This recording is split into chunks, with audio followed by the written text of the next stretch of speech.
안녕하세요. 드림에이징 닥터 임영빈입니다. 우한폐렴을 대항하기 꼭 필요한 것을 알려드리겠습니다. 수많은 뉴스 속보와 여러 유튜브 영상들에서 우한폐렴에 대한 공포심만 키우고 있고 바이러스와 싸우는데 꼭 필요한 이 한 가지를 빼먹어서 꼭 여러분들께 알려드려야겠다 싶어 이 영상을 제작하였습니다. 우한폐렴에 대항하는 가장 좋은 이 방법을 말씀드리기 전에 일단 이해하고 넘어가셔야 될 것이 있습니다. 우한폐렴은 지난 2003년 사르스와 2014년 메르스 사태와 같은 코로나 바이러스라는 같은 바이러스 패밀리라는 것이죠. 이런 코로나 바이러스들은 원래 일반 감기를 일으키는 흔한 바이러스 중에 하나예요. 그리고 우리 몸은 이런 감기 바이러스를 대항하는 방법을 가지고 있죠.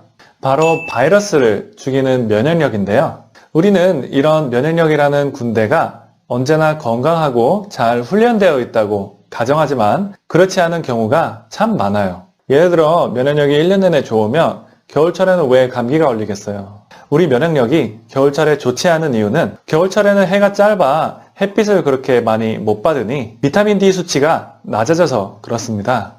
이 그래프처럼 북반구에 위치한 독일 사람들의 1년 중 비타민 D 수치 중에 겨울인 1월에서 3월쯤이 비타민 D가 가장 낮아요. 그러니 감기 같은 바이러스 감염에 더 잘 걸리는 것이죠. 에이, 비타민 D가 없을 땐 바이러스 감염률이 증가된다는 건 그냥 얻어 걸린 거 아니에요? 아닙니다.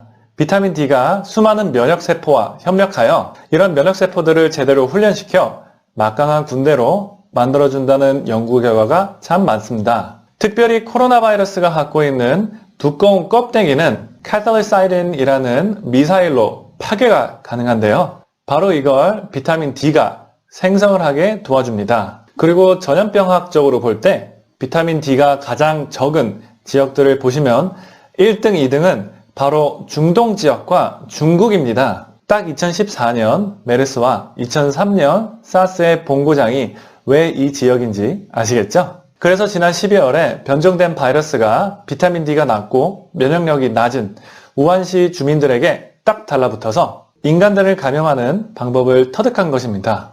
그러니 우한폐렴을 대항하기 꼭 필요한 것은 비타민 D입니다. 물론 햇빛으로 만드는 것이 가장 좋지만 겨울철이라 해가 짧고 피부암도 생기면 안 되니 비타민 D를 보조제로 복용하시면 되겠습니다. 하루에 5,000유닛씩 꼭 복용하기를 권장합니다. 비타민 D가 만병통치약이라는 말은 아니지만 우리의 면역력을 최고치로 끌어올리자라는 주장입니다. 독감 바이러스에는 타미플루가 있고 에이즈 바이러스에는 에이즈약이 있지만 이런 신종 코로나 바이러스에는 비타민 D로 면역력을 키워 대항하는 것이 더욱 정확한 약이 출시되기 전까진 지금으로선 최선의 선택입니다. 물론 비누로 20초 이상 손을 잘 씻고 코나 입 만지지 말고 마스크 착용하시고 되도록이면 아픈 사람이 많은 공공장소는 피하는 것이 기본인 거 아시죠? 우한폐렴과 같은 전 세계 건강을 위협하는 질병일수록 단합하여 맞서 싸워야 한다고 생각합니다.